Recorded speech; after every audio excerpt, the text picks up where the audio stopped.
Hi, and welcome to another vlog, another podcast. We are live on LinkedIn. We're live on YouTube. We're live in the Facebook group. If you're listening, you're joining us on the podcast. Thanks for being here. Emily McGuire, we've got Emily McGuire with us today. How are you, Emily? I'm pretty well. It's nice and sunny here, so I'm happy. You're over in Michigan, aren't you? Nice Yeah, sunny yep. morning then. Yep, I'm enjoying sunshine that I have sorely missed the last few weeks. Well, we're desperate for some. And Yeah. you are a customer evangelist at AWeber. You've been hmm in tech for 10 years. You have been flying for email marketing for a good 8 years, email consultant. Joined AWeber a couple of months ago. What do you love about email, Emily? Oh, that's a great question. Yeah, I mean, and only an email geek would get excited about that, right? Yeah, so actually started my career in social media. And like a lot of social media folks, they were like, you do internet, you can do this email thing too, right? And I was like, sure, yeah, why not? Let's give it a shot. And I quickly fell in love with it because I feel like you really get an opportunity to build relationships in email because you have the data necessary to do it.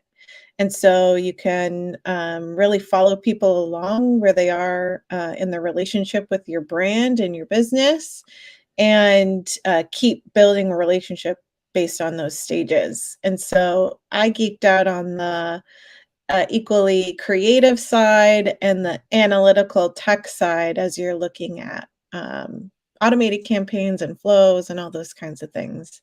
So it hit all the notes for me. Yeah, fair enough. So there's some of the things that I want to get into today are how to build a list, how to convert better, how to get your email campaigns to convert, understanding the metrics, different copywriting skills as well, and sort of how to get people to engage ultimately. And we're curious for me because like I was just saying before we started, AWeber, I know AWeber for a long time, and if I think about back many years ago, when I think about some of the when tracking of links was very sort of quite new, and you clicked a link and you'd sort of see some URL that sort of had some numbers and changed. AWeber were very early on doing this, and we're doing tracking campaigns. Now, of course, over the years, many came into many platforms came in. Dare we mention MailChimp, etc., etc. But AWeber, well, you said they're a bit of a veteran. What's the sort of journey they've been on, and where are they positioned right now? Yeah, so AWeber is one of the original email service providers, one of the first on the scene, which is really exciting to be able to learn from that veteran experience. People who've been living and breathing it for decades. And, as great that is, there are some challenges, like you mentioned, new the tech world and marketing tech is constantly evolving, and there's always new products coming on the scene.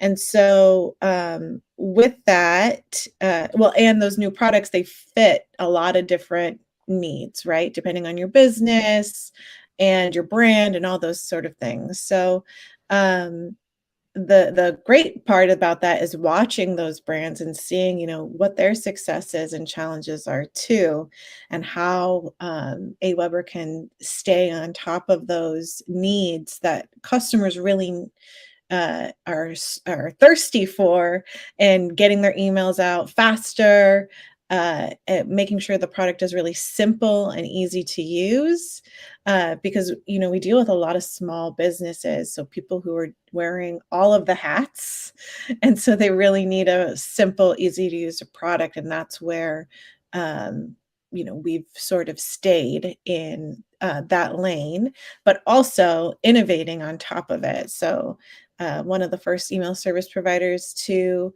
to support AMP, which is interactive elements in your emails, and not a lot of email service providers do that. So still innovating, still embracing the new developments in the marketing tech world, but also making sure it still serves the customers that depend on us. And I guess because of the longevity of AWeber, AWeber has a fantastic reputation in terms of with email uh, hosts. What's Build the right word? Sorry. So therefore, getting through spam filters, I would have thought is something that AWeber is quite good at doing. Yes, we take that very seriously. Not every email service provider does. So we want to be able to protect. So any email that gets sent out is tracked to the server it's sent from. And so we make sure to protect the health of that server so that emails get served to the inbox instead of the spam folder. So Yeah. we take that very seriously. And if we find that there are people, some of our users aren't being respectful of that, we take action around that. So like that's very important to this, and it's not important to everybody.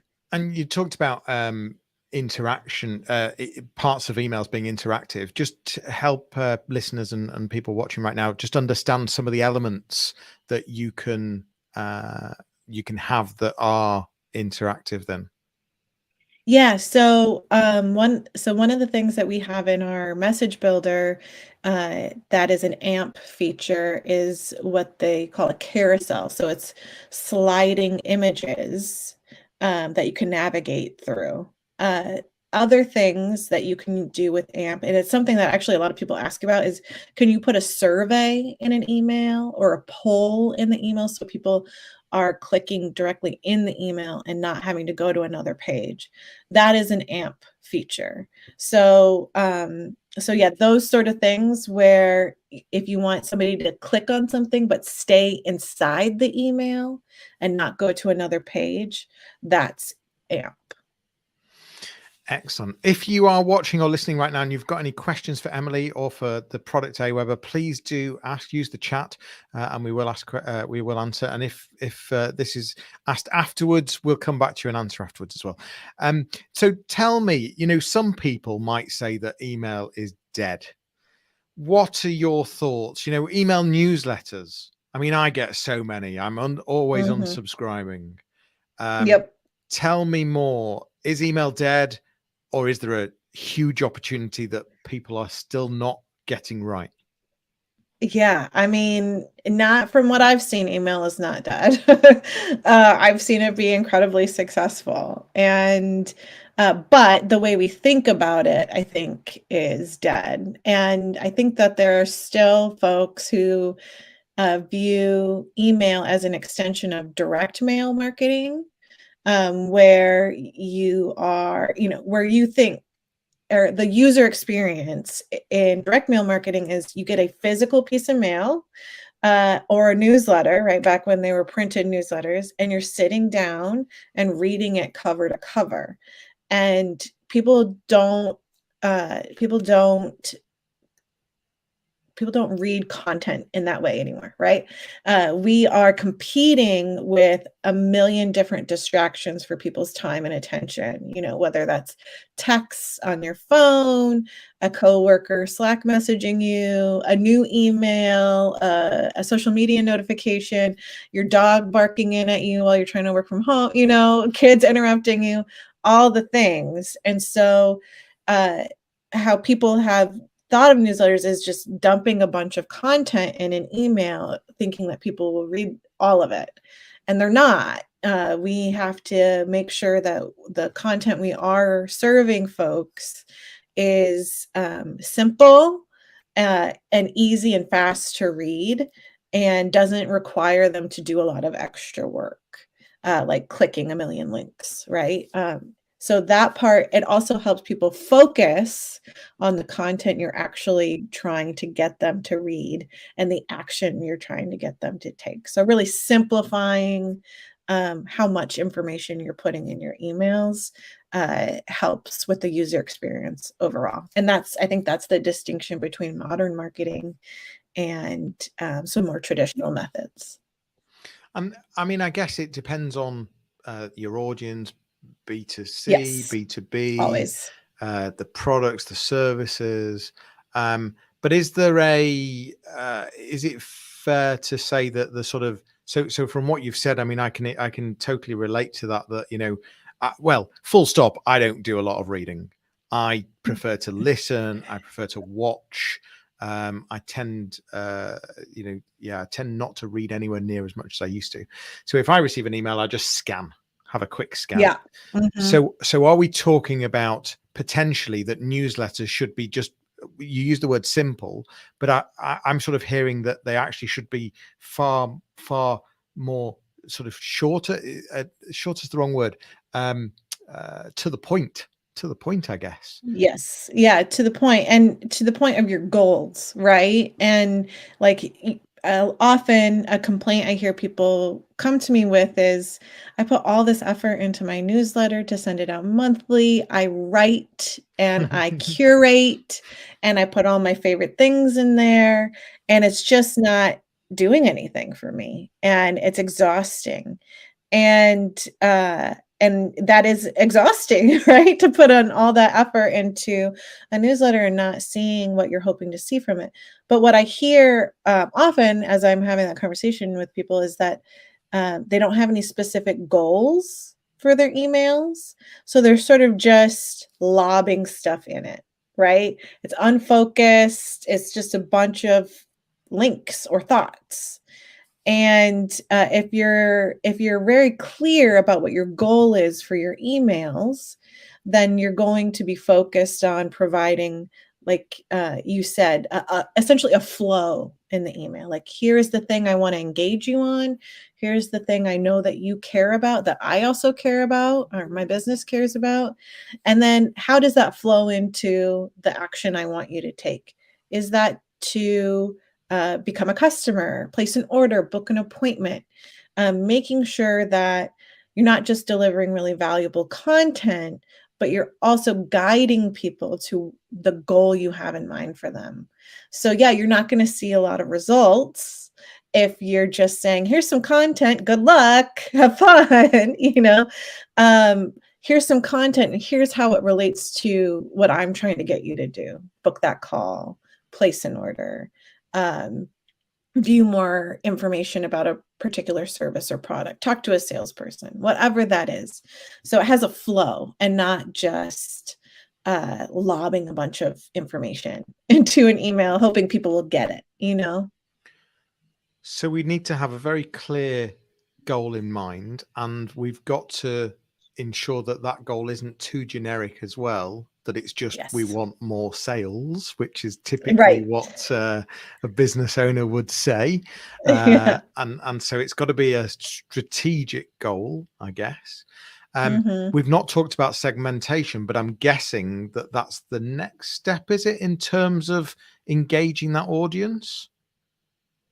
Yeah, I mean, part of that is, yes. So, when there are still a lot of people who are sending their emails to their entire list, which, not everybody has the resources to really dig into segmentation, and I get that. But yeah, the next step would be tailoring your emails to specific segments. And again, that's going to relate to your goals. So, if you have some of the most common segments I recommend people set up first are, who are your customers and who are your leads, making sure those are set up separately, because if you might have more information that's relevant, or a call to action that's more relevant to your leads, right? If you are trying to get them on that first call or to place that first order or whatever that might be for you, that call to action is going to be different. And the content might be different too. But your customers, you might just be wanting to keep them engaged with your business, with what's going on. And so your call to action might be different for them. So, those are the two segments I tell people to set up first. The other one is just having a main uh, sort of newsletter segment where you are excluding uh, strategically. And I think that's what people get really confused about with segmentation is they're not sure about what or how to set it up. And I like to encourage people to think about, do you have any other automated campaigns going on? Um, and is there a risk of people, those automated campaigns competing with your newsletter? So making sure you're excluding anybody who could potentially be in an automated campaign from your newsletter sends, so that you're not competing with yourself on your messaging. Yeah. Okay. And you've mentioned automated campaigns there, and this is, I mean, it's nothing new. They've been around for many, many years, but I would say that the traction in the last maybe year or two is certainly picked up hugely on automation campaigns. Um, what's what's the sort of key elements of an automation campaign? What in terms of, well, in terms of the amount of content that would be in an automation campaign? Just describe, in fact, for the audience, just describe what an automation campaign is. Yeah, so it goes by a lot of different names, funnels, flows, workflows, depending on, where you learned email marketing. And basically, those automated campaigns are triggered based on some kind of behavior or condition you've set up. So, um, commonly, you might see those as like a welcome series. And so that's triggered when somebody signs up for your list. Or you might see an onboarding email series. So that's triggered based on behavior when somebody becomes a customer. And those campaigns really capture, they are some of the highest performing campaigns with the most engagement because they're behavior based, right? And so somebody's taking an action with you, they're really engaged with you. So following up with them as soon as possible captures that interest, right? And their attention that they already have. And so you can trigger a number of emails to people based on what your goals are for them. So let's say you have a welcome series, and part of that welcome series is to get somebody to place an order, book an appointment, something like that. You can then trigger a series of, I like to start with 5 emails that introduce your brand, um, tell people more about how you help, who you help, and how, and then those specific services or products that help people and encourage people to take that next step. So, in a nutshell, that's usually how I structure a welcome flow, 5 emails. The tricky part is then, like, if somebody takes the goal action you had for them, let's say they placed an order, stopping that sequence from continuing on, because you don't want to keep sending them emails after they've done what your goal was for them.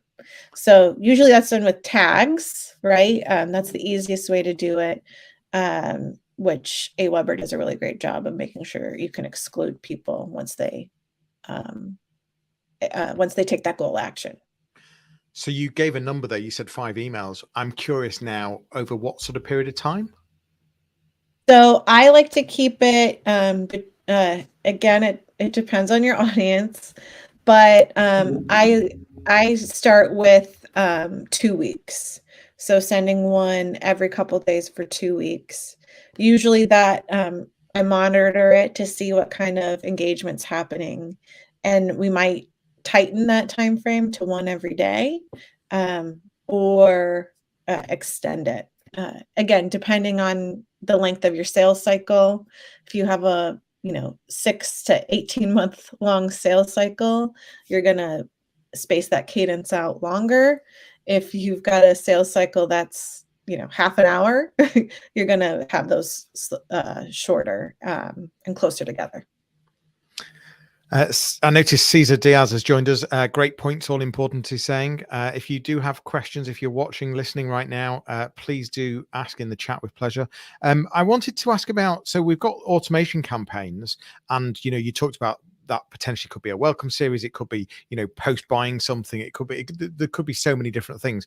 Yeah. I'm curious about cold outreach, and where AWeber are with that.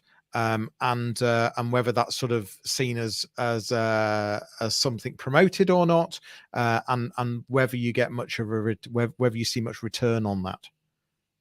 Yeah, so cold emailing is its own thing. Like that is its own world, because on the back end, technically, it's very difficult to do, and keep your, as I mentioned earlier in the podcast, your server, the server that you're sending emails from, if people start marking you as spam, those are registered as complaints, and that dings your ability to end up in the inbox and increases your likelihood of ending up in the spam folder. And you might even get on what they call a block list. So your IP address basically cannot, your emails will not reach the inbox at all. So, there are businesses out there, there are tech platforms that specialize in that type of emailing because of this, but it takes an enormous amount of resources to do that. So, for us at AWeber, we don't encourage, cold emailing. It's such a, and from my experience, it is a very difficult tactic. The engagement's really low, your open rates are really low, and people get turned off much faster than they would, if they had given you permission to email them. And So yeah, go ahead. no, no. So all I was gonna say was, I asked you that on purpose because I was curious what AWeber's position was, and it's good to hear that it's about protecting reputation, and making sure that whatever the platform is delivering, it's delivering it really well. Which brings us full circle to the beginning, really, because I said, is email dead? If you went back many years ago, a lot of people would say that email would give you the biggest ROI, return on investment. Do you think there's still space for email to be doing that? Yeah, I mean, it depends. It all depends on the business, right? And in the e-commerce world, email is still bread and butter. But it also, depends on your ability to track its success. So if you don't have a robust reporting, or analytics team, or somebody actually digging into what are the ways you're measuring success and what does that look like for your business, you're not going to see the success, right? Because you don't have the visibility into it. So, I mean, that's the caveat A. But B, like people are still reading emails if they gave you permission, and you're sending relevant content and offers to them that they're excited to, actually read about. So I think it has to be very strategic. But if you're just starting or you're a scrappy business with a very few resources, often you're just doing the best you can. And that's okay too. Yeah, and I do firmly believe that if you've got an audience that's interested in you, that know you already, and you talk to them, well, in your words, and let's go on to it, and you talk to them as a human, then I think Mhm. you can get a huge ROI from it. So in fact, let's just talk about that. So you're very passionate about the actual content of the email and how emails are written. What are some of the best techniques to make that email read and engaged then? And how do you talk? How should you talk in an email? Well, yeah, I'm very passionate about, treating people like people. And I think it gets so hard sometimes because you don't see your audience, right? You're just sort of shouting out into the ether sometimes it feels like. And so I like to, write emails as if I'm having a conversation with somebody. I like to, talk, um, or talk to people as if I'm having a conversation, not words like we believe or our philosophy or we want you to, right? I'm using you want, you need, you're struggling with. Here are some ways, that you can overcome your challenges. So I loved ta- what I thought you were going to fall into the trap of here's where you're struggling and here's where we can help you, but you didn't say that. You said, exactly. yeah, yeah, very clever. Yeah, because people have, we are marketed to all of the time, every minute of the day, right? And so I think our red flags or our antennas are sort of up for that. And so talking to people like people instead of like potential dollar signs, I think uh, that authenticity helps people let their guard down and they pay attention a little bit more. So, but yeah, that copywriting skill is one that I had to learn, right, as I've grown in my marketing career. And it can also be a little nerve wracking because you're representing a business often. And sometimes that business doesn't have a strong voice. So, going through some voice exercises, or even just, like I said, start writing like you're talking to an actual person, uh, is super helpful, and will help you start engaging with people like they're people. And So, yeah, yeah, and I guess if you've got a list of, whether it be 1,000, 10,000, 100,000, it's about, potentially thinking of just that one person when you're writing it. exactly. Yeah. I mean, and you're having conversations all day, every day about your business. And I like to, or your subject matter expertise. And so instead of having to put together this beautifully crafted SEO blog post, SEO optimized blog post, and then slapping that into an email, think about it in terms of that same content, but how would you be talking to somebody about it, right? Yeah, yeah. How would you actually be having a conversation about it? And those two things are hard to line up sometimes, the written and the spoken way of communication. Emily, one of the things that I want to explore before we come to an end is how to build an email list. So, I'm sure that there'll be people watching right now or listening right now that, okay, I need a bigger list. Although we should say that a lot of people think they need a bigger list, but they just need to engage better with their current list. Yes. But Yeah. anyway, uh, assuming that they're sort of doing that and they do actually need to build a list, or perhaps they're just starting out, what are some of the top tips on how to build the list, Emily? Well, first of all, you have number one, you have to incentivize people for joining your list. You need to tell them why they should care. Often I see people say, sign up for our newsletter. And it's like, okay, well, what's in it for me? So making sure that you're telling people what are they going to get by signing up for your newsletter, number one.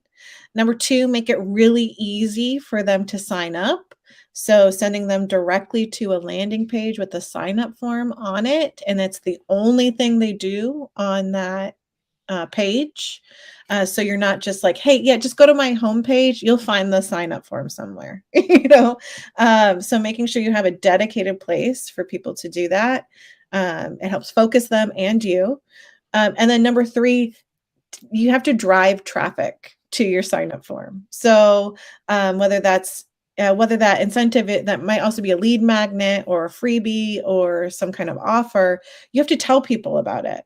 So posting about it on social media. I mean, literally having posts dedicated to joining your email list and why, or maybe teasing out some content that's coming up on your that you're going to be sending out exclusively to your email list, posting about it, running ads to it, is a to a lead magnet of some kind, is a great way to quickly build an email list fast. And just telling everybody, word of mouth is really powerful. So if you're in front of your ideal audience, letting them know that that to sign up for your email list or your lead magnet or whatever that is, or anytime you're having a conversation with somebody and they mention something related to your area of expertise, tell them, sign up for your email list. Here's how to do it. So those are the three foundational ways that I think I see a lot of people skip over, because they're just, trying to do a million things at once, but those are the three simplest ways So, to build your email list. so give them a good reason, Yes. make it really easy, and Mhm. signpost people to it. Yep. Exactly. Simple enough. I like it. Yep. Yeah. Any tips on subject lines to get your emails opened? Yes. So I have lots of those, but the number one tip is putting the word you in the subject line. Again, I see a lot of subject lines that are something to the effect of our newest buying guide or our new release, our this, our that. And that doesn't tell a lot of people why they should care, right? Unless they are your mom or grandma who is just so excited to see the email you sent out, right? Um, but just making sure to put the word you in the subject line and what benefit they will receive from opening the email that email will help you reframe how you're thinking about your copy, and it's been shown to increase opens in testing. So that's the main tip I like to give people because it's simple and easy to focus on. Finally, any thoughts on frequency and consistency? How often should we be sending newsletters out? Yeah, I mean, like any digital marketing, email or social media, consistency matters. And it helps people remember that they signed up for your emails. But B, it also helps with keeping your sender reputation healthy. So I like to recommend at least weekly, but not everybody, again, has those resources. So the consistency is the most important. So if you're sending once a month, that's great, but weekly is even better. And then again, depending on your business and your goals, you might bump that up to 2 or 3 times a week, depending on your segmentation and your content calendar and things like that. So, but yeah, weekly is recommended for sure. Brilliant. AWeber, where where are we signposting people to? Just straight to the AWeber website? Are we people should be speaking to you or direct to the AWeber? Where would you like people to go to explore the tool more and to try Yeah. and put some of these things into practice? Yeah, so you can create a free account with AWeber on our website, aweber.com, and just play around. Check out the AMP features. Those are really cool. They do sound And very cool, actually. The thought of a carousel like you'd see on mhm, social inside an email exactly. sounds really clever.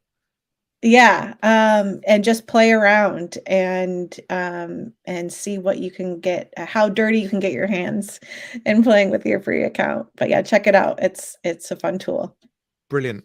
Well, it's clear to see that email is not dead, and there is a huge opportunity for a very high return on investment there. Emily, been absolutely brilliant. Thank you so much for joining us. If you've been watching or listening and you've got questions for us, please do ask afterwards in the chat. But for now, that's all. So, Emily, we'll see you again soon. Thanks for your time on the show today. Yeah, thank you. It was a pleasure. Love geeking out. Take care, everyone. See you soon.